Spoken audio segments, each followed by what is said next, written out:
الحمد لله نحمده ونستعينه ونستغفره ونعوذ بالله من شرور أنفسنا ومن سيئات أعمالنا من يهده الله فلا مضل له ومن يضلل فلا هادي له وأشهد أن لا إله إلا الله وحده لا شريك له وأشهد أن محمدا عبده ورسوله أما بعد فإن خير الحديث كتاب الله وخير الهدي هدي محمد صلى الله عليه وعلى آله وسلم وشر الأمور محدثاتها وكل محدثة بدعة وكل بدعة ضلالة وكل ضلالة في النار. قال الله تبارك وتعالى فاتبع سبيل من أناب إلي. میرے محترم دینی بھائیوں اور قابل احترام ماں اور بہنوں، ایک انسان کی کامیابی کے لیے جہاں قرآن و سنت کی دلیلوں کا جاننا ضروری ہے، وہیں یہ بھی ضروری ہے کہ وہ ان دلیلوں کا صحیح مطلب جانتا ہو، اس لیے کہ گمراہی کتاب کے، سنت کے چھوڑنے سے آتی ہے، یہ لازم نہیں کہ ایک انسان قرآن ہی کو نہ مانے، حدیث ہی کو نہ مانے، بلکہ گمراہی ان کو ماننے کے بعد بھی آتی ہے. اور وہ کیسے آتی ہیں؟ کہ ایک انسان قرآن کو مانے لیکن اس کا مطلب کچھ اور لے جو قرآن میں ہے، حدیث کو مانے لیکن اس کی ایسی تاویل مانتا ہو جو واقعی اس کے معنی کے مطابق نہیں ہے. تو سارا بگاڑ اور انحراف یہ غلط مطلب لینے سے آتا ہے. بہت کم لوگ ایسے ہوتے ہیں جو سرے سے انکار کرتے ہیں، قرآن کو نہیں مانتا، حدیث کو نہیں مانتا. یہ بہت زیادہ لوگ نہیں ہوتے ہیں، شاید ہی کوئی ایسا ہوگا، بہت تھوڑے لوگ ہوتے ہیں. زیادہ تر گمراہی جو آتی ہے وہ اس طرح آتی ہے کہ ایک انسان قرآن اور حدیث کو، قرآن اور سنت کو مانتا ہے لیکن اس سے اپنے من مانے معنی اخذ کرتا ہے اور پھر گمراہ ہوتا ہے. خصوصاً اس کی عملی تطبیق میں قرآن پر عمل کرنے، حدیث پر عمل کرنے یا قرآن سے عقیدہ لینے، حدیث سے عقیدہ لینے میں ایک انسان سلف کی بجائے عقل کو اپنا محور بناتا ہے. وہ اپنی سمجھ پر اعتماد کر لیتا ہے، میں جو سمجھا وہی صحیح. ظاہر بات ہے جب ایک انسان اپنی عقل پر اعتماد کرے گا اور اپنی سمجھ پر اعتماد کرے گا تو اب شیطان کے لیے بہت آسان ہے، ایک وسوسہ ڈال دو اور معاملہ ختم. اس کے دل میں ایک وسوسہ ڈال دیا، اب وہ اوپر تو کہیں جڑا ہوا نہیں ہے کہ پہلے بھی یہ چیز ہونا چاہیے، سلف نے بھی اس کو مانا ہو، سلف بھی ایسا کرتے آئے ہوں، اوپر تو کنیکٹڈ نہیں ہے، وہ بس قرآن اور سنت سے کنیکٹڈ ہے. اب اس کو سمجھنے کا مسئلہ ہے جو کہ سب سے اہم ہے. اب اس نے پڑھا، اس کو سمجھنے کی کوشش کی، کبھی صحیح سمجھے گا، کبھی نہیں بھی سمجھے گا. اگر شیطان اس کو بہکانا چاہتا ہے، اس کے دل میں بات ڈال دی، اس کا یہ مطلب ہے کہ تم اس پھل کو کھاؤ گے تو ہمیشگی کی زندگی ملے گی. حالانکہ وہ پھل اس کے لیے ہے نہیں. ہمیشگی کی زندگی ملی، کل نفس ذائقۃ الموت، ہر ایک کو موت کا مزہ چکھنا ہے. ہمیشگی کی زندگی نہیں، کھائے نا، ملی نہیں. اس کو اللہ کے حکم کا ایسا مطلب بتائے گا جو کہ صحیح نہیں ہے، جو آدم علیہ السلام کے ساتھ اس نے کیا. حکم تھا مت قریب جاؤ، ظالم بن جاؤ گے، کہ نہیں تم کھاؤ گے، اس سے تم فرشتوں جیسے بن جاؤ گے. آدم علیہ السلام نے کیا انکار کیا اللہ کے حکم کا؟ نہیں، لیکن ان کے ذہن میں وہ مطلب ڈالا جو نہیں ہے. اللہ کے حکم کے سلسلے میں ضمنی تأویلات. اب اگر اکیلا ہی ہے اور نصوص سے، دلائل سے جڑا ہوا ہے، یہاں تک تو ٹھیک ہے، لیکن اصل مسئلہ آتا ہے مطلب لینے کا. کیا مطلب لے، اور ہر ایک کی عقل کا لیول الگ ہے، ہر ایک کا سوچنے کا طریقہ الگ ہے، ہر ایک کی شہوتیں، اس کی جہالتیں، اس کے تجربات الگ الگ ہیں۔ شیطان اس کے دل میں ایسا مطلب ڈال سکتا ہے جو 1400 سال میں کسی نے نہیں لیا، اور اس طرح سے اس کو گمراہ کر سکتا ہے۔ لیکن اگر وہ توارث دیکھے، نہیں بھائی اس آیت کا مطلب مجھ سے پہلے صحابہ نے، تابعین نے، تبع تابعین نے، ائمہ نے، اہل علم نے کیا لیا ہے، میں جو سمجھ رہا ہوں وہی ہے یا کچھ اور ہے، یا میرے دل میں جو بات آ رہی ہے اس سے پہلے کوئی اس کا قائل ہے کہ نہیں، یا 1400 سال کے بعد میں ہی ایسا خوش قسمت ہوں جس کو ایک ایسا مطلب سمجھ میں آیا جو اتنے بڑے بڑے جینیس، عربی کے ماہر، قرآن کے ماہر، حدیث کے ماہر، اسماء و رجال اور ساری علوم کے ماہر، اصول التفسیر، اصول الحدیث، ایک کو بھی نہیں سمجھا، اور میں ٹرانسلیشن پڑھتا ہوں، عربی بھی نہیں آتی ہے، اصول بھی نہیں معلوم، اور مجھ کو سمجھ میں آ رہا ہے، تو کہیں میں غلط ہوں یا میں صحیح ہوں؟ شیطان اس کے دل میں ڈالتا، قرآن میں ہے نا، قرآن میں ہے، حدیث میں ہے، قرآن حدیث سے بڑھ کے بھی کچھ ہے کیا؟ نہیں ہے، تو یہ صحیح ہے۔ وہ مان رہا ہے اپنے فہم کو، لیکن شیطان اس کے دل میں ڈال رہا ہے یہ متن ہے، متن میں اور فہم میں فرق ہے۔ قرآن کی بات، حدیث کی بات ایک چیز، تو کیا سمجھا یہ ایک چیز، تو سمجھا کیا وہ قرآن ہے؟ بعض اوقات جو آدمی سمجھتا ہے اس کا دور دور تک قرآن و سنت سے کوئی رشتہ نہیں ہوتا ہے، کوئی تعلق نہیں ہوتا ہے، لیکن وہ اپنے گمان میں سمجھتا ہے کہ میں جو سمجھا وہی صحیح ہے۔ وجہ کیا ہے؟ سلف کے فہم پر اعتماد نہیں کیا، نرالا ایکسپلینیشن، نرالی انڈرسٹینڈنگ، یونیک کوئی بھی نہیں، میں، اور دل میں بعض اوقات یہ آتا ہے الحمدللہ اللہ تعالیٰ نے اس چیز کے سمجھنے کے لیے مجھ کو چنا، کسی کو بھی نہیں سمجھ میں آیا۔ یہ جہالت پر جہالت ہے کہ ایک تو خود کو نہیں سمجھا، یہ سمجھ رہا کہ سمجھا، اور باقی سب کو کیا سمجھ رہا ہے؟ سب مسٹیک کیے، ڈبل پرابلم۔ تو اصل مسئلہ یہ ہے، سلف کے منہج کو اپنانے میں یہ رسک فیکٹر ختم ہو جاتا ہے، یا کم سے کم ہم کہہ سکتے ہیں بہت کم ہو جاتا ہے، چانسز بہت کم ہو جاتے ہیں۔ اسی لیے ضروری ہے کہ ایک انسان پیروی تو کتاب و سنت کی کرے گا، اس کے لیے لازم یہی، لیکن اس پیروی میں، اس اتباع میں اس کو سلف کی طرف رجوع کرنا بھی ضروری ہے، اپنی انڈرسٹینڈنگ کو چیک کرنے کے لیے۔ یہ تقلید نہیں ہے، لیکن یہ کیا ہے؟ یہ حفاظت ہے، یہ حفاظت ہے، کراس چیک کرنا ضروری ہے۔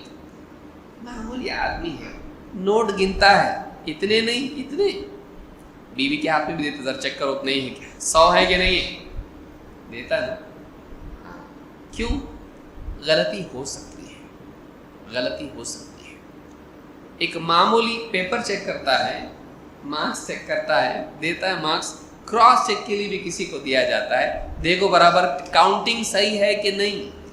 معمولی کاؤنٹنگ جو پہلی دوسری میں ہوتی ہے، کاؤنٹنگ کون سا کورس کرنا پڑتا ہے؟ کاؤنٹنگ، اکاؤنٹنگ کے لیے تو ہے، کاؤنٹنگ کے لیے کورس ہے کوئی، میں کورس کر رہا ہوں، کیا کے لیے؟ کاؤنٹنگ۔ کیا کاؤنٹ کر رہا ہے؟ ستارے کاؤنٹ کر رہا ہے، کیا کر رہا ہے؟ معمولی چیز، لیکن آدمی اپنے ساتھ ایک دوسرا کراس چیک بھی کرتا ہے۔ اگر ہم دین میں نہیں کریں گے، کتنا بڑا ہمارے لیے گمراہی کا راستہ کھل سکتا ہے۔ کراس چیک کرنا ضروری ہے۔ تو اسی میں سے ایک جو مسئلہ ہے جس کو آج سمجھنا ہے، ایک تو ہم نے سمجھا کہ سلف کے فہم کو سمجھنا ضروری ہے، ان کے منہج کو فالو کرنا، اس کی پیروی کرنا ضروری ہے۔ اسی میں سے ایک چیز جو ہے، جو اگر نہیں کریں گے تو کیا ہوگا، اور وہ کون سی چیز ہے جو سلف کے منہج میں نہیں، اور کون سی ہے؟ ان میں سے مسئلہ نمبر 25 کیا ہے؟ تکفیر و تبدیع میں بے احتیاطی. وہ کیا چیز ہے جو سلف نہیں کرتے تھے اور کیا ہے وہ کرتے تھے؟ سلف کسی پر کفر کا فتویٰ، بدعتی ہونے کا فتویٰ دینے میں بہت احتیاط کرتے تھے. لیکن اگر کوئی آدمی تو کافر، یہ کافر، وہ کافر، یہ بدعتی، اگر ایسا کرتا ہے اور احتیاط نہیں کرتا ہے، یہ سلف کے راستے پر نہیں ہے. تکفیر اور تبدیع میں بے احتیاطی سلف کا منہج نہیں ہے. ان کا منہج کیا ہے؟ احتیاط. مثال کے طور پر یہاں شیخ محمد ابن عمر بازمول حفظہ اللہ کہتے ہیں لیس من منہج السلف الحکم علی المعین ببدعته الا بعد اقامت الحجة وبثبوت الشروط وانتفاء الموانع وليس من منهج السلف تكفير الناس الا بما ورد انه كفر في الشرع. کیا ہے یہ؟ سلف کا منہج نہیں کہ کسی معین شخص پر بدعتی ہونے کا حکم لگایا جائے، ہاں مگر یہ کہ تمام شرائط ثابت ہو جائیں اور موانع باقی نہ رہیں، اور اس طرح اس پر حجت قائم ہو جائے. اسی طرح یہ بھی سلف کا منہج نہیں کہ لوگوں کو کافر قرار دیا جائے مگر انہی باتوں کی بنا پر جن کا کفر ہونا شریعت میں وارد ہو. کیا مطلب ہے بولنے کا؟ کہہ رہے ہیں یہ سلف کا منہج نہیں ہے کہ ایک انسان کسی پر بھی کافر یا بدعتی ہونے کا حکم لگائے. اگر کسی پر کفر کا فتویٰ لگتا ہے تو انہی چیزوں کی بنیاد پر ہو سکتا ہے جس کو شریعت میں کفر کہا ہے.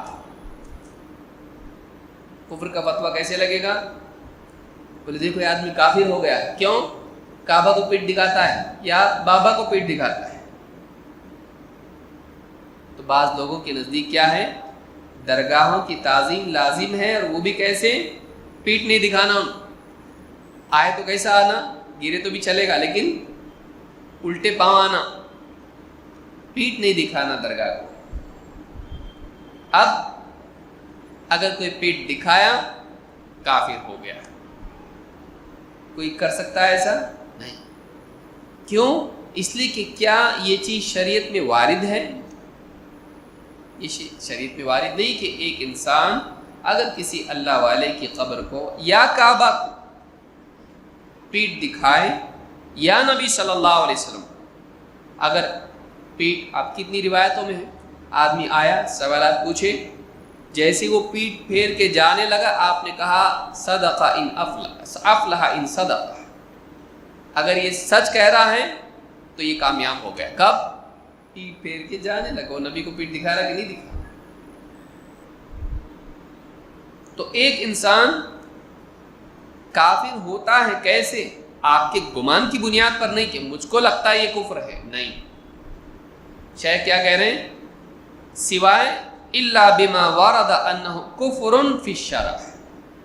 کافر کسی کو بنانے کے لیے، کافر کا حکم اس پر لگانے کے لیے ضروری ہے کہ وہ چیز شریعت کی میں بھی کفر ہو، تمہارے خیال و گمان میں نہیں. اسلام میں اس پر کفر کا حکم لگنا چاہیے. تو یہ ایک چیز ہے. بدعت کے بارے میں کہتے ہیں کہ لیس من منہج السلف الحکم علی المعین ببدعته الا بعد اقامت الحجة وبثبوت الشروط وانتفاء الموانع. اس کو سمجھنے کی ضرورت ہے اور یہ بہت اہم چیز ہے. یہ اس دور کی بہت بڑی بیماری. اس آدمی فتوے داغنا شروع کرتا ہے، وہ کافر، وہ بدعتی. بہت خطرناک چیز ہے.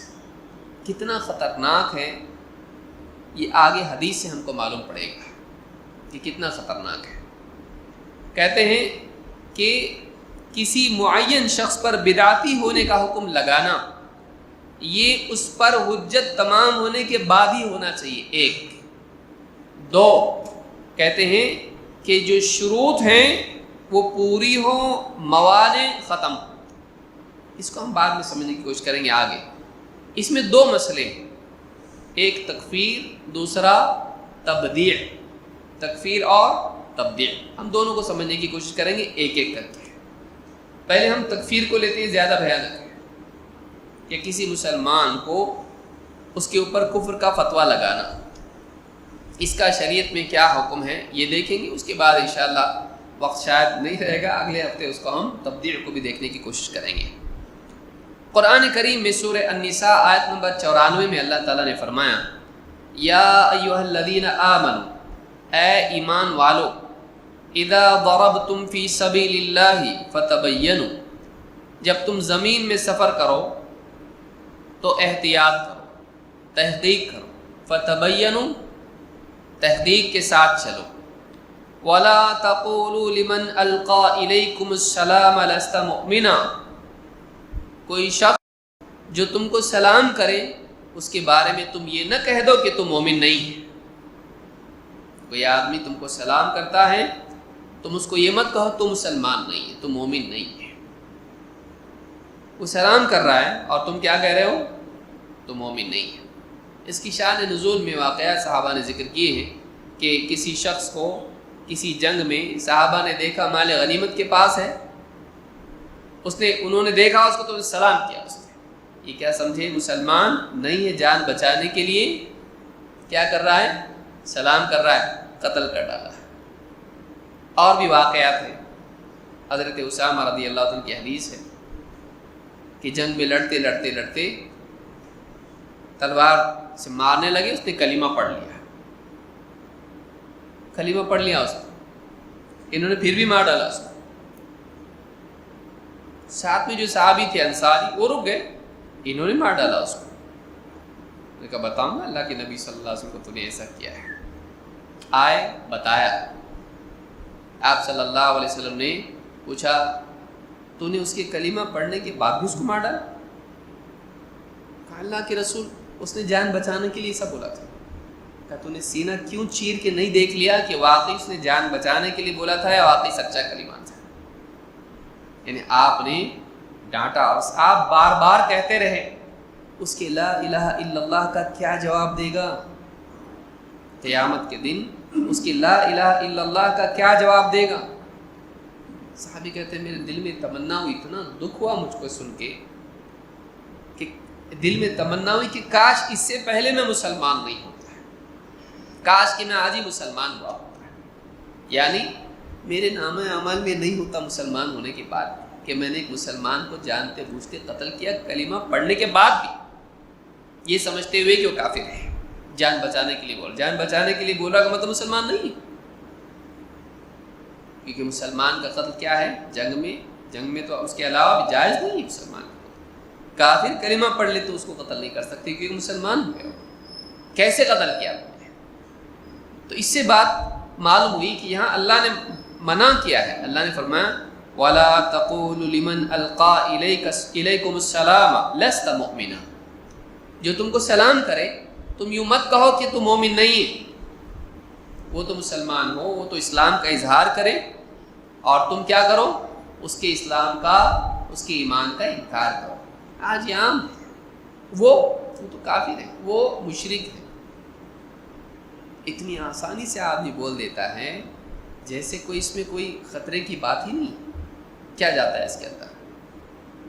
ہر جملے کا قیامت کے دن جواب دینا پڑے گا. اذ يتلقى المتلقيان عن اليمين وعن الشمال قعيد ما يلفظ من قول الا لديه رقيب عتيد. جب لپک کر لینے والے وہ دو فرشتے فوراً لپک کے لے لیتے ہیں، دائیں بائیں بیٹھے ہوئے فرشتے، ایک زبان سے ایک جملہ نہیں نکلتا ہے، ایک بات وہ نہیں نکالتا ہے کہ فرشتے فوراً اس کو لکھنے کے لیے موجود ہیں. سب لکھتے ہیں اس نے ایسا بولا. اللہ کے نبی صلی اللہ علیہ وسلم کی ایک حدیث اس چیز کی سنگینی کو بتاتی ہے کہ تکفیر کا معاملہ کتنا سنگین ہے۔ آپ فرماتے ہیں ایما رجل قال لاخیہ یا کافر فقد باء بها احدہما، جو بھی شخص اپنے بھائی سے یوں کہتا ہے اے کافر، اے کافر، جو بھی مسلمان اپنے دوسرے مسلمان بھائی سے کہتا ہے اے کافر، فقد باء بها احدہما، اب یہ جملہ دو میں سے ایک پر لوٹنے والا ہے، دو میں سے ایک پر لوٹنے والا ہے، دو میں سے ایک حقدار بن گیا اس کا۔ بخاری مسلم کی ایک حدیث ہے، مسلم کے الفاظ میں زیادتی ہے، کہا ان کان کما قال والا رجعت علیہ، اگر اس نے اس کو کافر کہا اور وہ کافر ہی تھا تب تو اس پر جائے گا، کیونکہ وہ حقدار ہے اور اس پر وہ کلمہ، وہ کفر کا فتویٰ گیا، جیسا اس نے بولا ویسا وہ تھا، بات فٹ ہو گئی، نہیں الا رجعت علیہ، تو واپس لوٹ کے اس پر آئے گا جس نے بولا تھا۔ ایڈریس اگر صحیح نہیں ہو واپس آئے گا، کدھر آئے گا؟ پہلے زمانے میں لوگ خط لکھتے تھے، ایک طرف اپنا ایڈریس ہوتا تھا، دوسری طرف جس کو بھیجنا اس کا ایڈریس ہوتا تھا۔ اب اگر اس کے ایڈریس میں کچھ غلطی ہو گئی، اپنا خط کدھر آتا تھا واپس؟ اپنے۔ اگر آدمی نے صحیح بات صحیح ایڈریس پہ بھیجا ہو، جیسا اس کو بولا ویسا وہ ہے، تب تو بات فٹ ہو گئی، کافر تھا، کافر بولا، بس ختم۔ کافر نہیں تھا اور اس نے کافر بولا اس کو، تو واپس کیا ہوگا؟ واپس کس کے ایڈریس پہ آئے گا؟ وہ واپس اس پر آئے گا، وہ الا رجعت علیہ، وہ کلمہ اس پر لوٹ کے آئے گا۔ اس کو امام مسلم نے روایت کیا، بلکہ اللہ کے نبی صلی اللہ، یعنی اس سے معلوم ہوتا ہے کہ روایت میں ابن حبان کی غالباً روایت ہے، اس کے الفاظ ہیں کفر بتکفیرہ، وہ اپنی تکفیر کی وجہ سے خود کفر کا ارتکاب کیا اس نے۔ تو دوسرے کو کافر بولنا، ناحق بولنا کفر ہے، دوسرے کو کافر بولنا ناحق، یہ کیا ہے؟ کفر ہے۔ کھیل تماشا نہیں ہے، وقت گزاری کا ذریعہ نہیں ہے، اپنے غصے کو ٹھنڈا کرنے کا ذریعہ نہیں ہے۔ کیا آپ کو فلاں لوگ پسند نہیں تو آپ کافر بول دیے اس کو، کسی سے آپ کا جھگڑا ہو گیا آپ کافر بول دیے اس کو، آپ نہیں کر سکتے ایسا۔ کیوں؟ اگر وہ واقعی آپ کے کہنے کے مطابق نہ ہو تو جملہ اللہ کے ہاں آپ پر فٹ ہوگا۔ کفر بتکفیرہ، کسی کو کافر بولنا ناحق کفر ہے، اسلام سے خارج نہیں ہوگا لیکن یہ کفر ہے، کیونکہ کفر چھوٹا بھی ہوتا ہے اور بڑا بھی ہوتا ہے، لہٰذا یہ بہت ہی احتیاط کی چیز ہے۔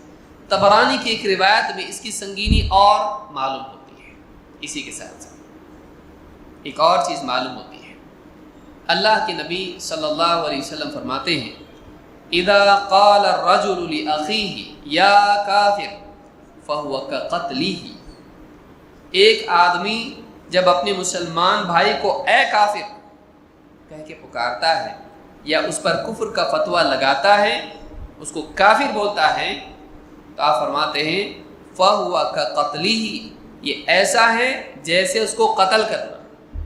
کتنا بڑا گناہ ہے، ایسا ہے جیسے اس نے اس کو قتل کر ڈالا، اتنا سنگین معاملہ ہے۔ اس حدیث کو امام الطبرانی نے روایت کیا اور صحیح الجامع الصغیر میں شیخ الالبانی نے اس کو صحیح کہا ہے۔ اس حدیث سے بات معلوم ہوتی ہے کہ تکفیر کا معاملہ ایسا ہے، مثلا آپ سے پوچھا جائے یہ قتل کرنے کے لائق ہے کیا؟ آپ بولے ہاں، بول سکتے آپ؟ اگر بول سکتے ہو تو ہی اس کی کفر کا فتویٰ دیا جا سکتا ہے، یعنی اتنا سنگین معاملہ ہے کہ اس کو پکڑا گیا، حکومت نے پکڑی، بولی تمہارے حساب سے یہ قتل کرنے کے لائق ہے، مرتد ہے یہ، ہاں قتل کرو۔ کیا آپ ایسا مانتے ہیں؟ اگر آپ ہاں بولنے کی جرت نہیں کر سکتے تو کافر بولنے کی جرت کیوں کرے؟ کیونکہ قتل سے زیادہ سنگین تکفیر ہے۔ کسی کو مار ڈالا، اس سے زیادہ بڑا کیا ہے؟ اس کو کافر بولنا، کیونکہ آپ نے اس کے اسلام ہی کو ختم کر دیا ہے۔ آپ نے اپنے بولنے سے اس کو اسلام کی فہرست سے آپ کے اپنے نزدیک آپ نے نکال دیا، اس کو قتل کرنے سے بھی زیادہ سنگین ہے۔ اس میں بہت احتیاط کرنا چاہیے۔ تو یہ طبرانی کی روایت ہے۔ اس لیے ابن تیمیہ رحمۃ اللہ علیہ کیا فرماتے ہیں، آج آپ دیکھیے یعنی ہر فرقہ دوسرے کو کافر بنانے پہ تلا ہوا ہے۔ کافر کافر کافر کافر اتنا آسان ہو گیا جیسے پیٹ نیم ہو گیا ہو۔ کسی کو ایک نام سے دوسرے نام سے پکارنا ہے تو کیا ہے وہ مخالف، جب کافر ہے سب مشرک نہیں ہوتی ان کے پیچھے نماز۔ بہت آسان، اتنا آسان ہے کیا؟ اچھا یہ وہ لوگ ہیں جو مولویوں کو کافر بنانے والے، رشتہ داروں میں کسی کو کافر نہیں بناتے۔ قانون سب کے لیے ایک ہونا چاہیے نا، رشتہ داروں میں بناتے نہیں۔ خالہ ہے درگاہ پہ جاتی ہے، کافر نہیں ہو، جاہل ہو، لیکن پڑوسی ہے اس سے جھگڑا ہوا، کافر ہو۔ اپنے اور پرائے میں یہ دوغلا پن کیوں؟ قانون ایک ہونا چاہیے اور اصول کی بنیاد پر ہونا چاہیے، رشتہ داری کی بنیاد پر نہیں۔ وَلَا يَجْرِمَنَّكُمْ شَنَآنُ قَوْمٍ عَلَىٰ أَلَّا تَعْدِلُوا اعْدِلُوا هُوَ أَقْرَبُ لِلتَّقْوَىٰ۔ کسی قوم کی دشمنی تم کو اس بات پر آمادہ نہ کرے کہ تم انصاف ان کے ساتھ چھوڑ دو، تم ان کے ساتھ عدل و انصاف کی روش چھوڑ دو۔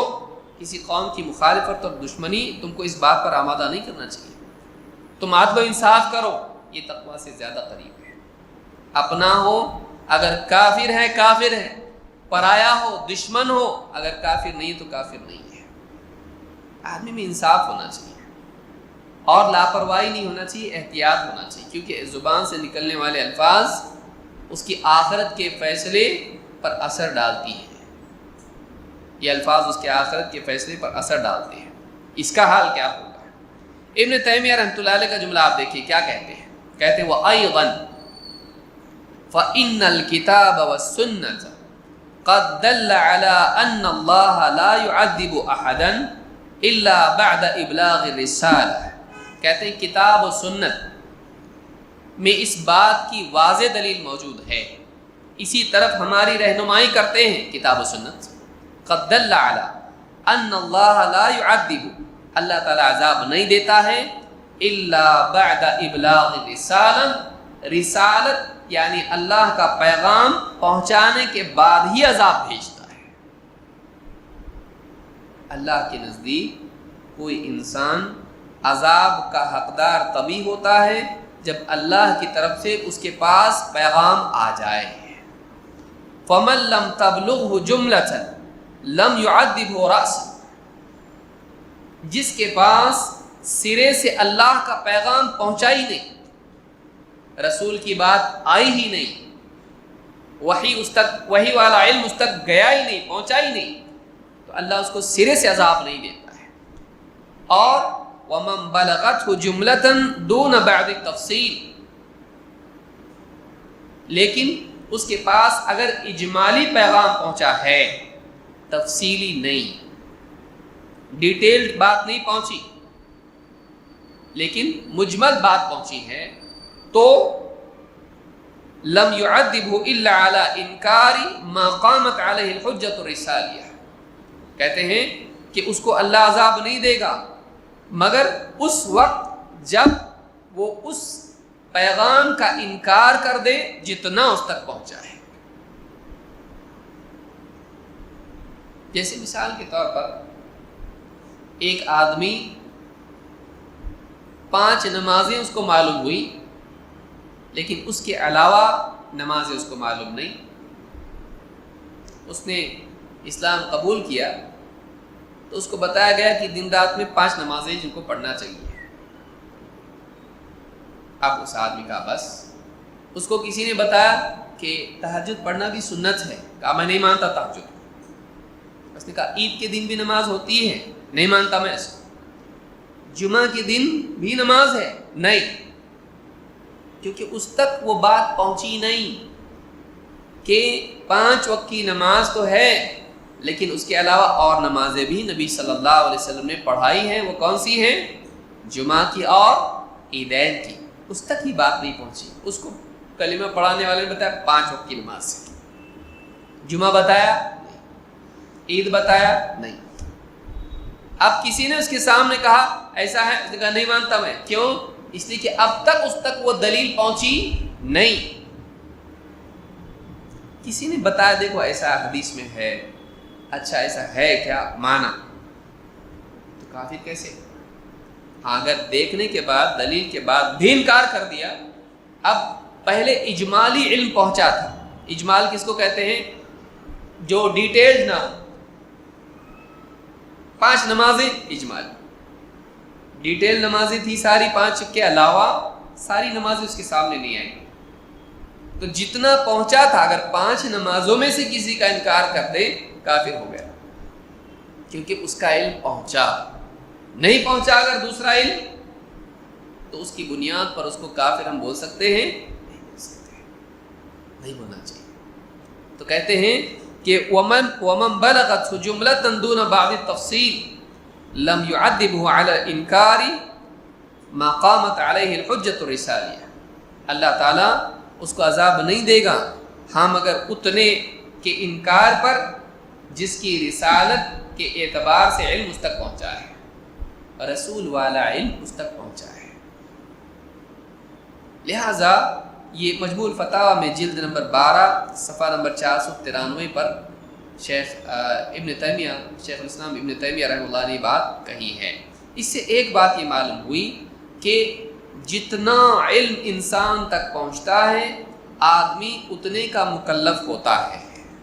اس کو یاد رکھیں, آدمی کتنے کا مکلف ہے؟ جتنا علم اس تک پہنچا ہے. اگر وہ علم نہیں پہنچا ہے, وہ اس کا انکار کر دے تو کافر نہیں ہوتا ہے, اس لیے کہ علم اس تک پہنچا نہیں. بعض لوگ کہتے ہیں عقل ہے نا اس کو, تو عقل ہے تو اللہ نے رسولوں کو کیوں بھیجا؟ عقل ہی کے حساب سے چلو بولتا ہے اللہ. عقل کی بنیاد پر انسان نمازوں کی گنتی طے کر سکتا ہے, رکعت طے کر سکتا ہے. عقل کی بنیاد پر انسان زکوٰۃ کی مقدار طے کر سکتا ہے. عقل کی بنیاد پر انسان حج اور عمرے کے مراسم طے کر سکتا ہے. روزوں کی گنتی طے کر سکتا ہے کتنے ہونا چاہیے فرض. نہیں, یہ اللہ کی طرف سے توقیفی ہے کہ روزے 30 ہوں گے, اور اگر اس سے پہلے چاند دکھائی دے تو 29, چاند نہیں دکھائی دے 30, اس سے زیادہ نہیں, نہ 30 سے زیادہ نہ 29 سے کم. کون طے کرے گا یہ؟ جب تک کہ دلیل رسول کی نہ ملے کوئی بتا نہیں سکتا ہے. بیٹھ کے سوچ کے چلو اتنے روزے رہتے ہیں, معلوم پڑ سکتا ہے انسان کو؟ نہیں. یہ اللہ کی طرف سے آنے والا علم, وہ علم اگر کسی کے پاس نہیں پہنچا اور اس کی زندگی میں اس علم کے خلاف عمل تھا تو اس انسان کو اللہ تعالیٰ عذاب نہیں دے گا. یہ ایک مستقل تفصیل کی بحث ہے جس میں ہم انشاءاللہ کسی مستقل عنوان کے تحت تکفیر کا جو فتنہ ہے, تکفیر کا جو مسئلہ ہے, اس کو سمجھنے کی کوشش کریں گے. یہاں ہم جو دیکھ رہے ہیں وہ جلد بازی ہے. تو ایک بات یہ معلوم ہوئی کہ انسان اگر علم اس کے پاس نہ ہو تو بجائے اس کی تکفیر کے اس کی تعلیم کی فکر کرنا چاہیے. تکفیر کی بجائے کیا؟ تکفیر کا مطلب کیا ہے؟ تو کافر یہ بولنا, وہ کافر یہ بولنا. کفر کا فتویٰ کسی پر لگانا اس کو تکفیر کہتے ہیں. نہیں کرنا چاہیے. اور ویسے بھی ہمارا کام ہے کہ یہ علماء کا کام ہے, یہ ان لوگوں کا کام ہے جن کے پاس گہرا علم ہے.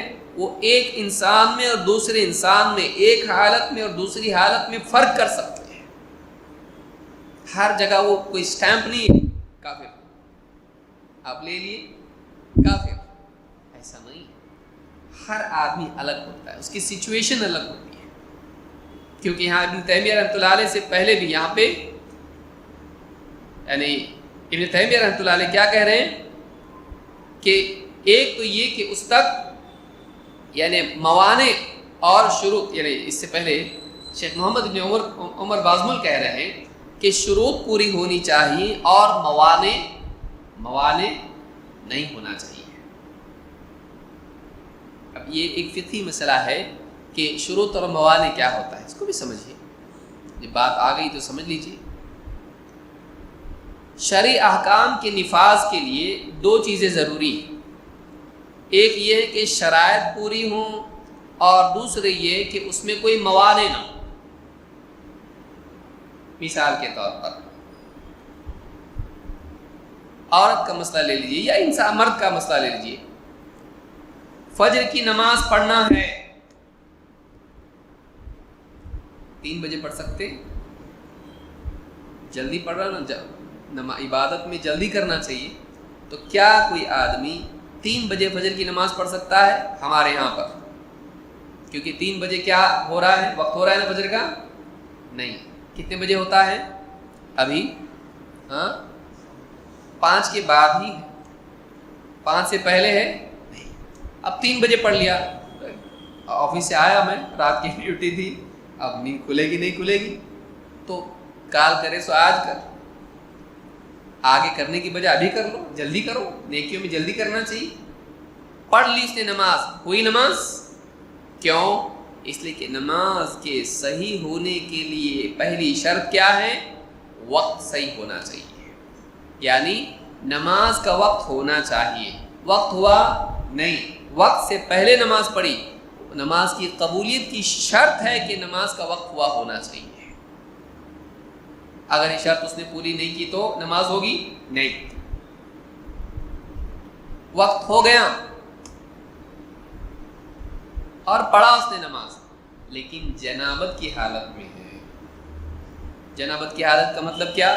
احتلام ہو گیا اس کو، یا بیوی سے اس نے ازدواجی تعلق قائم کیا، اب غسل اس کے لیے باقی ہے کہ نہیں؟ غسل کے بغیر نماز ہوگی نہیں، اس کو غسل کرنا ہے، تو اس کے لیے جنابت کیا ہے؟ مانع ہے، اس کے لیے رکاوٹ ہے، جب تک کہ وہ غسل نہیں کرتا ہے نماز نہیں پڑھ سکتا ہے۔ تو ایک ہوتی ہے شرط اور دوسرا ہوتا ہے مانع۔ شرط پوری ہونا چاہیے اور مانع نہیں رہنا چاہیے۔ عورت ہے مثلا، عورت حیض کی حالت میں، فجر کا وقت ہو گیا، جب شوہر نے غسل کیا جنابت میں، احتلام ہو گیا، اس کو غسل کر کے نماز کو گیا، یہ حیض کی حالت میں ہے، غسل کر کے نماز پڑھ سکتی ہے؟ ابھی اپنے کو معلوم نہیں، کچھ سوچ رہے ہاں بولو کہ نہیں بولو، ہاں بولو کہ نہیں۔ حیض کی حالت میں ہے وہ، اسی حالت میں وہ غسل کر کے نماز پڑھ سکتی ہے؟ نہیں، کیونکہ حیض سے پاک ہونا اس کے لیے ضروری ہے۔ کسی کے 7 دن ہے، کسی کے 10 دن ہے، آگے پیچھے گنتی الگ الگ ہوتی ہے۔ تو جتنے دن اس کے حیض کے ہیں، طہر کی حالت جب تک کہ نہیں ہوتی تب تک کہ وہ غسل کرے گی بھی تب نماز نہیں پڑھ سکتی ہے، غسل کر کے بھی نہیں پڑھ سکتی ہے۔ جب حیض رک جائے گا اس کے بعد وہ غسل کرے گی، پھر نماز پڑھے گی۔ تو حیض اس کے لیے نماز سے کیا ہے؟ رکاوٹ ہے۔ سمجھ میں آ رہا؟ مانے کا مطلب کیا ہے؟ مانے نہیں، مانے یا نہ مانے، پڑھنا ہے نماز۔ بولیے کیا مانے نہیں مانے؟ ماننا تو پڑے گا سب کو، مانے نہیں، منع سے ہے۔ منع کا مطلب کیا ہوتا ہے؟ منع۔ عورت کے لیے حیض کی حالت میں نماز کیا ہے؟ منع۔ حیض اس کے لیے مانع ہے، رکاوٹ ہے۔ تو چاہے وہ غسل کر لے، جب تک حیض کی حالت میں نماز پڑھ سکتی ہے نہیں، حیض اس کے لیے رکاوٹ ہے، چاہے وقت ہو گیا ہو۔ تو ایک ہوتی ہے شروط اور دوسرے ہوتے ہیں موانع۔ تو کسی بھی چیز کے لیے اس کا حکم پورا ہونے کے لیے اس کی شروط پوری ہونی چاہیے اور کوئی رکاوٹ اس میں نہیں ہونا چاہیے۔ لہذا تکفیر کے مسئلے میں بھی ایسا ہے، جہل تکفیر میں مانے۔ ایک آدمی کو معلوم ہی نہیں، آپ بول رہے کافر، اس کو جب تک کہ بتایا نہ جائے وہ آدمی کافر نہیں ہوتا ہے. بتانے کے بعد انکار کرے گا تب کافر ہوگا. لہذا شروط اور موانع کا، شروط کا پورا ہونا، موانع کا ختم ہونا یہ ضروری ہے. مثال کے طور پر کسی کے سر پہ کسی نے بندوق رکھ دی، بول اسلام مرد آباد، بول اسلام حق نہیں ہے، تو اب کیا ہو گیا؟ اس نے بولا، سارے بستی کے لوگ مل کے نیم مفتی ایسے بولے تو کافر ہی ہوتا نا. سب نے کیا کیے؟ نکاح ٹوٹ گیا، بیوی کو بھیج دیا اس کی. اب کیا ہو؟ کیا شریعت میں ایسا ہے؟ نہیں. اکراہ کی وجہ سے، جبر کی وجہ سے اگر کوئی آدمی ایسا کلمہ کہتا ہے جان بچانے کے لیے، کافر نہیں ہوتا ہے وہ. اس لیے کہ اکراہ اس کی تکفیر میں کیا ہے؟ مانع ہے، رکاوٹ ہے کہ اس نے اپنی جان بچانے کے لیے کفر کا کلمہ کہا. نبی صلی اللہ علیہ وسلم کے زمانے میں بعض صحابہ غریب تھے، کمزور تھے، غلام تھے. مشرکین ان کو سزا دیتے تھے، مارتے تھے. بولو محمد صلی اللہ علیہ وسلم صحیح نہیں ہے. کیا کرے گا آدمی؟ اتنا عذاب ان کو دیتے تھے، مجبوراً بولنا پڑتا تھا. وہ آئے اللہ کے نبی صلی اللہ علیہ وسلم کے پاس، کہا اللہ کے رسول، وہ لوگ ایسا کرتے ہیں، ہم کو ایسا بولنے لگاتے.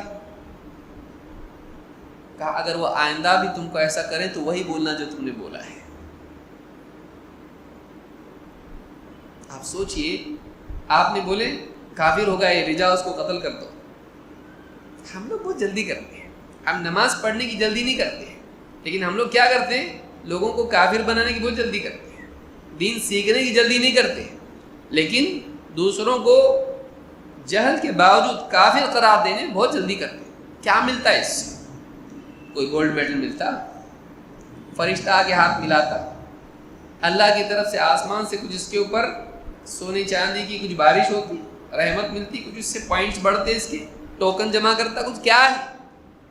کتوں کو کافر بنایا تو نے؟ 40 کو، 20 کو، 10 کو، 5 کو، کتنے؟ کیا ملنے والا ہے اس میں؟ کیوں ضروری ہے؟ اگر تو نے کافر نہیں بنایا اس کو تو تجھ کو جہنم میں ڈالیں گے، ہے ایسا؟ نہیں معلوم بھائی، علماء بتائیں گے، علماء فیصلہ کریں گے. میں نہیں بولتا اس بارے میں، کچھ نہیں کر سکتا. رشتہ دار کی طلاق میں نہیں کرتا ایسا. آگے پوچھتے اس کو، طلاق دیا اس نے 3، فوراً دیا، ختم ہو گیا. بولتا علماء سے پوچھنا پڑے گا، اس میں باریکی بہت ڈیٹیل ہے. کیوں؟ بہن کا معاملہ ہے، بیٹی کا معاملہ ہے، رشتہ دار کا معاملہ ہے، تھوڑا احتیاط کرنا چاہیے. تو طلاق میں اپنے رشتہ دار کی جو احتیاط کرتا ہے، وہ تکفیر میں کیوں نہیں کرتا ہے؟ کیونکہ تیرے نزدیک اس کی اتنی اہمیت نہیں، تجھ کو معلوم نہیں کہ تو کتنا رسکی کام کر رہا ہے. طلاق سے گھر میں آ جاتی نا بیٹی، تکفیر سے کیا فرق پڑتا؟ جو جدھر ہے ادھر ہی.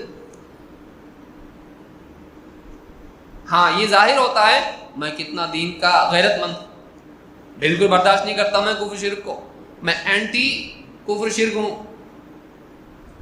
اس سے اس کی دینداری بہت ظاہر ہوتی ہے. کیا فائدہ؟ نبی صلی اللہ علیہ وسلم لوگوں کو مسلمان بنانے کے لیے آئے، اور یہ آپ کا امتی لوگوں کو کافر بنانے کے مشن پہ گن مشین لے کے چالو ہے. یہ کافر گن مشین، وہ کافر گن مشین. تکفیر کی گن مشین اس کے ہاتھ میں بغل میں ہمیشہ رہتی ہے، دونوں بغل کے نیچے. کیا حاصل ہے اس کا؟ علماء کو کرنے دیں یہ کام، آپ نہ کریں. کہیں ایسا نہ ہو کہ دوسروں کو کافر بتاتے بتاتے بناتے بناتے آپ تکفیر کی وجہ سے آپ کفر میں واقع ہو جائے، کہ آپ ایک حق بات کو ناحق بول دیں.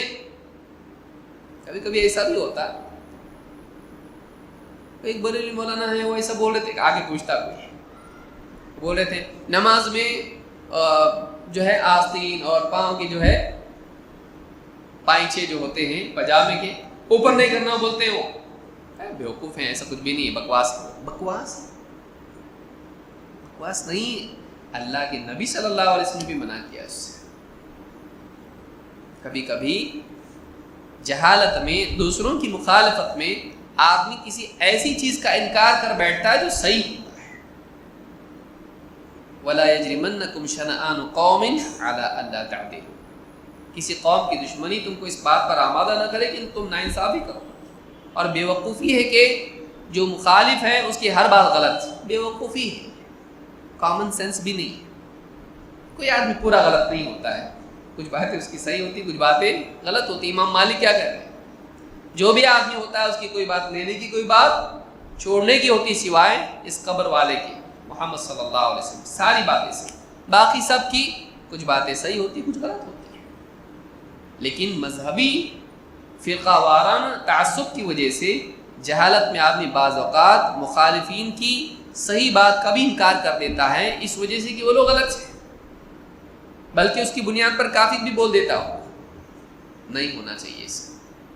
تو یہاں پر ایک جگہ ابن تیمیہ، کبھی دیکھیے لا علمی ہے، نہیں معلوم، آدمی کو نہیں معلوم، اس نے انکار کر دیا کسی چیز کا، کافر نہیں بول سکتے. کبھی سمجھنے میں غلطی ہوتی ہے، خطا ہو جاتی ہے، اس کی وجہ سے بھی آدمی ایسا کام کر بیٹھتا ہے جو شرک اور کفر ہوتا ہے. لیکن اس غلط فہمی کی بنیاد پر اس کو کافر نہیں کہا جائے گا. مثال کے طور پر ابن تیمیہ رحمۃ اللہ علیہ دوسری جگہ فرماتے ہیں وَأَمَّا التَّكْفِيرُ فَالصَّوَابُ أَنَّهُ مَنِ اجْتَهَدَ مِنْ أُمَّةِ مُحَمَّدٍ صلی اللہ علیہ وسلم وَقَصَدَ الْحَقَّ فَأَخْطَأَ لَمْ يُكَفَّرْ بَلْ يُغْفَرْ لَهُ خَطَأُهُ. کہتے ہیں کہ تکفیر کا جہاں تک کہ معاملہ ہے اس میں صحیح بات یہی ہے کہ امت محمد میں سے صلی اللہ علیہ وسلم، اس امت کے افراد میں سے کوئی شخص، خصوصاً کوئی عالم، اجتہاد کرے اور خیر کا ارادہ کرے لیکن غلطی کر جائے، ارادہ اس کا خیر کا تھا لیکن غلط نتیجے پر پہنچا، تو کہتے ہیں لم یکفر، اس کی تکفیر نہیں کی جائے گی بلکہ اس کی غلطی بھی معاف ہے، اس کی غلطی بھی معاف ہے. بعض ائمہ، بعض بڑے بڑے علماء تعویذ کے قائل ہیں جو قرآن کا تعویذ ہوتا ہے. اب یہ جو ڈنڈا اور جھنڈا لے کے کھڑا ہو جاتا ہے توحید کا، حالانکہ توحید میں کتنے نقطے ہیں وہ بھی معلوم نہیں ہوتا ہے. توحید کے نقطے تو بہت دور کی بات ہے، توحید کی سپیلنگ کے نقطے بھی معلوم نہیں ہوتے اس کو. لیکن جب کسی عالم کے بارے میں سنتا ہے فلاں عالم کا یہ قول ہے، کافر، شرک ہے، تو وہ بھی مشرک ہو گئے.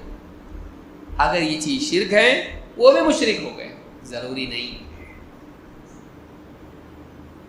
ہر وہ شخص، یہ نہیں صحیح ہے کہ ایک آدمی اگر ایک چیز شرک ہے، کوئی اس شرک میں واقع ہوا تو وہ مشرک ہو جاتا ہے. ضروری نہیں، ضروری نہیں. وہ لا علم بھی ہو سکتا ہے، اس کی لا علمی کی وجہ سے، نہ جاننے کی وجہ سے اس کو مشرک نہیں بتا سکتے ہم. بہت سارے لوگوں کے لیے یہ سمجھنا مشکل ہو جاتا ہے. کہتے ہیں وَمَن تَبَيَّنَ لَهُ مَا جَاءَ بِهِ الرَّسُولُ صلی اللہ علیہ وسلم، جس آدمی کے لیے واضح ہو جائے وہ علم جس کو لے کے نبی صلی اللہ علیہ وسلم آئیں، فَشَاقَ الرَّسُولَ مِن بَعْدِ مَا تَبَيَّنَ لَهُ الْهُدَى، اور ہدایت کے واضح ہو جانے کے بعد بھی وہ رسول کی مخالفت کرے.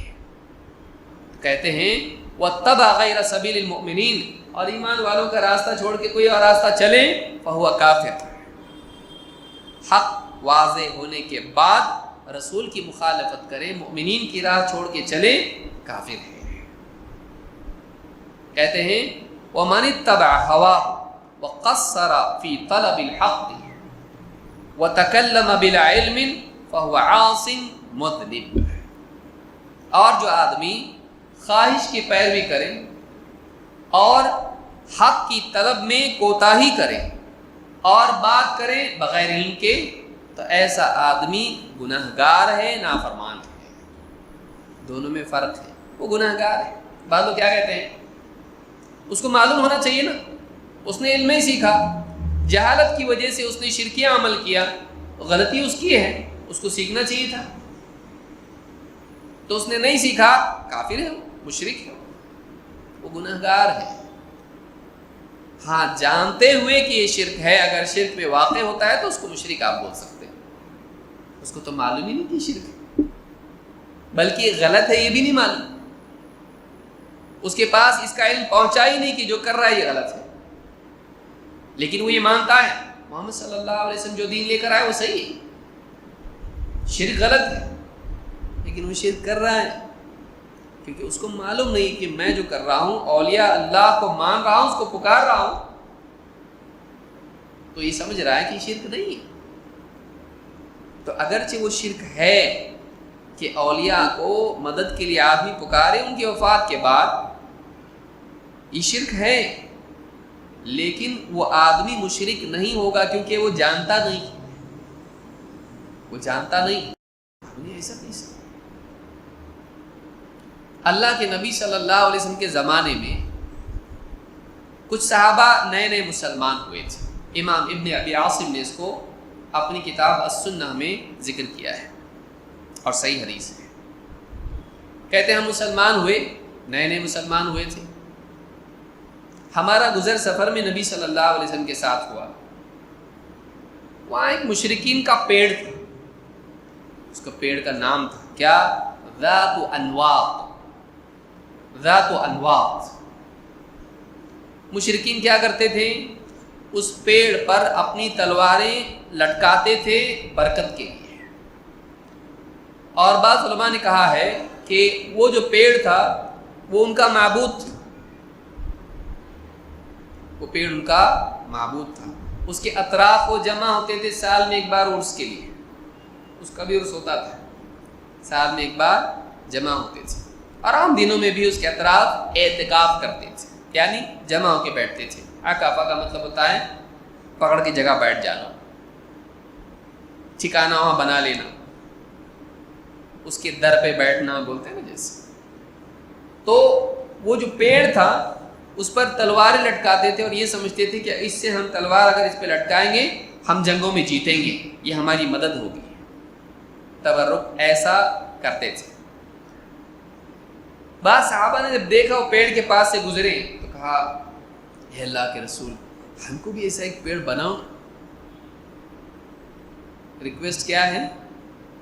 یہ جو ذات و انواط ہے، جیسے مشرکین کا اجعل لنا ذات انواط کما لهم ذات انواط، اے اللہ کے رسول ان کے پاس جیسا ذات و انواط ہے ایک اپنے پاس بھی ہونا چاہیے، ہم کو بنا کے دو نا ایسا۔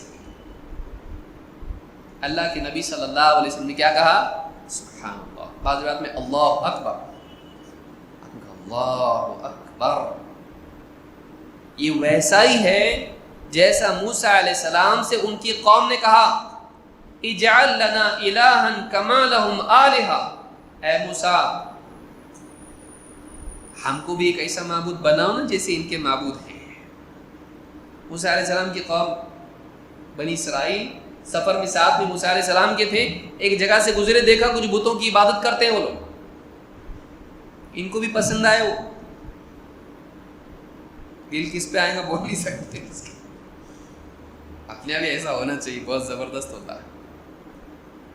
تو انہوں نے جب دیکھا وہ بتوں کی عبادت کرتے ہیں تو موسیٰ علیہ السلام سے بنی اسرائیل نے ریکویسٹ کی، کیا کہا؟ اجعل لنا الہا کما لہم آلہہ، ہمارے لیے بھی ایک ایسا معبود بنا دو جیسے ان کے معبود ہیں۔ اللہ کے سوا کسی اور کو معبود ماننا کیا ہے؟ توحید ہے کہ مکروہ ہے؟ کیا ہے؟ حرام ہے، شرک ہے۔ انہوں نے اللہ کے علاوہ معبود کا مطالبہ کیا، یہ کیا ہے؟ شرک اکبر ہے۔ موسیٰ علیہ السلام کیا بولے؟ تم کافر ہو گئے۔ انہوں نے کیا کہا؟ قال انکم قوم تجہلون، تم بڑی جاہل قوم۔ کیا کہا موسیٰ علیہ السلام نے؟ تم جہالت کی بات کر رہے ہو، کیونکہ ابھی تک ان کو انہوں نے سمجھایا نہیں کہ تمہاری یہ ڈیمانڈ کفر ہے۔ اسی لیے بعض علماء نے کہا اگر موسیٰ علیہ السلام کے بولنے کے بعد بھی وہ مانگتے کافر ہو جاتے ہیں۔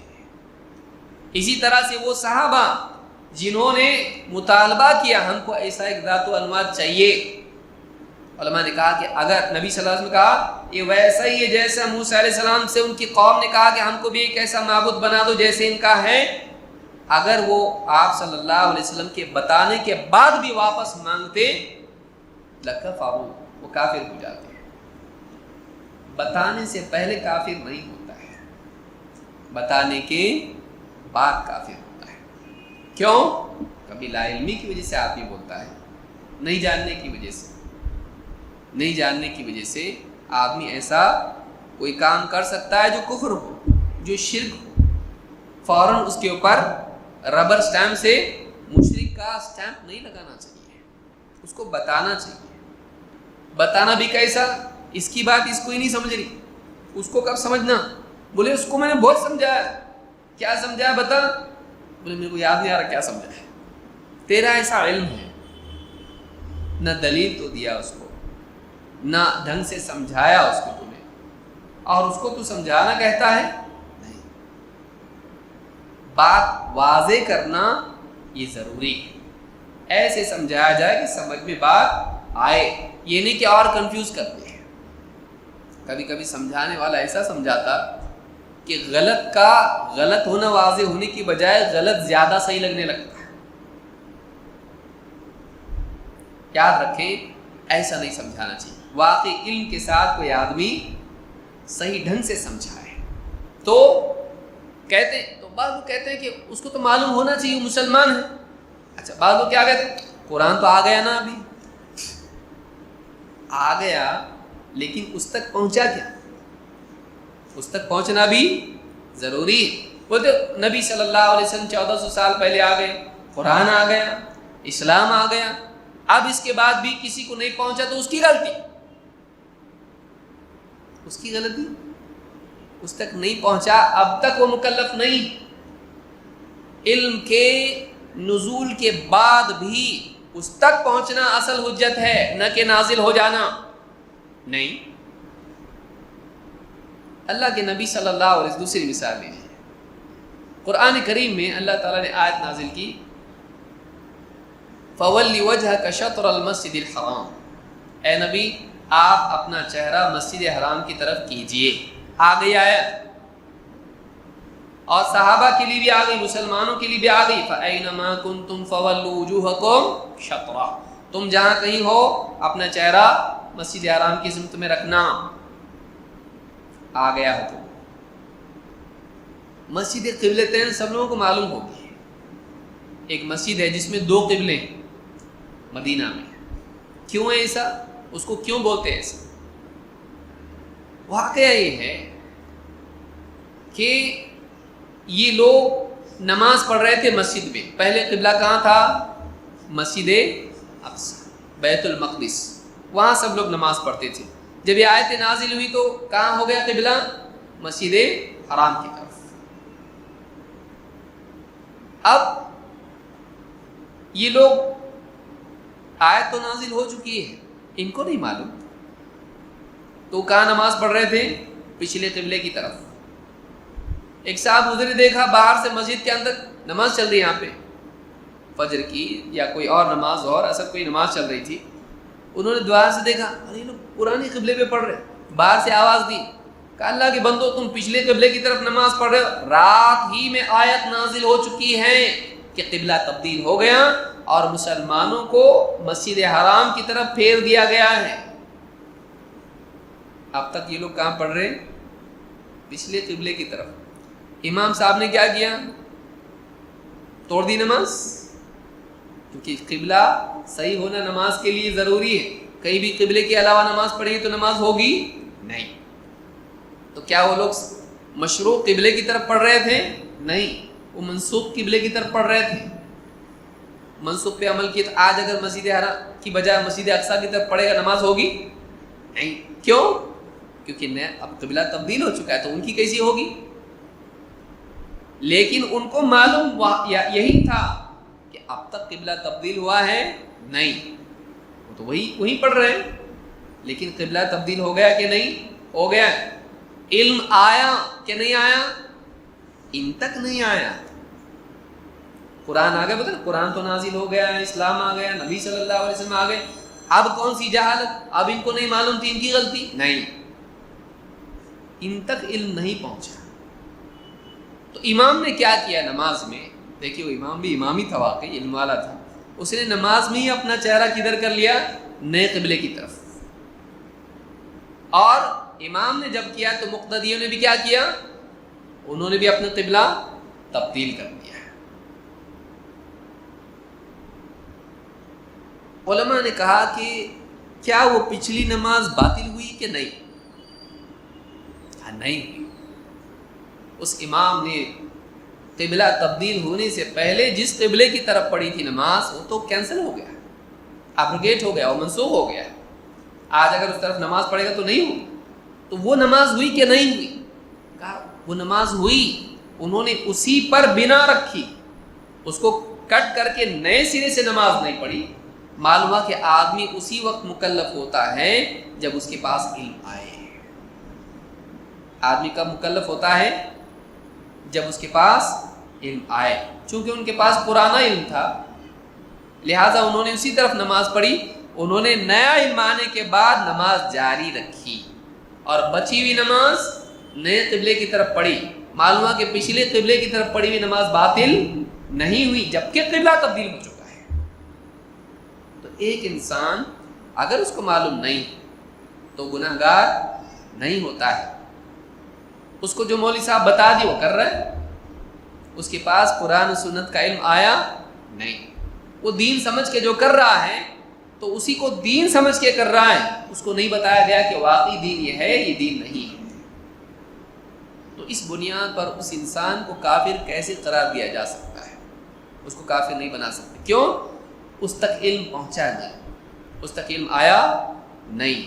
ہاں اگر کوئی آدمی علم حاصل نہیں کرتا ہے، پڑا رہتا ہے ایسے ہی، کیا ضرورت ہے؟ جو کر رہے باپ دادا سے وہی کرتے رہیں گے. ایسا آدمی زیادہ سے زیادہ کیا ہوگا؟ گناہ گار. کیوں؟ اس لیے کہ اس نے علم حاصل نہیں کیا.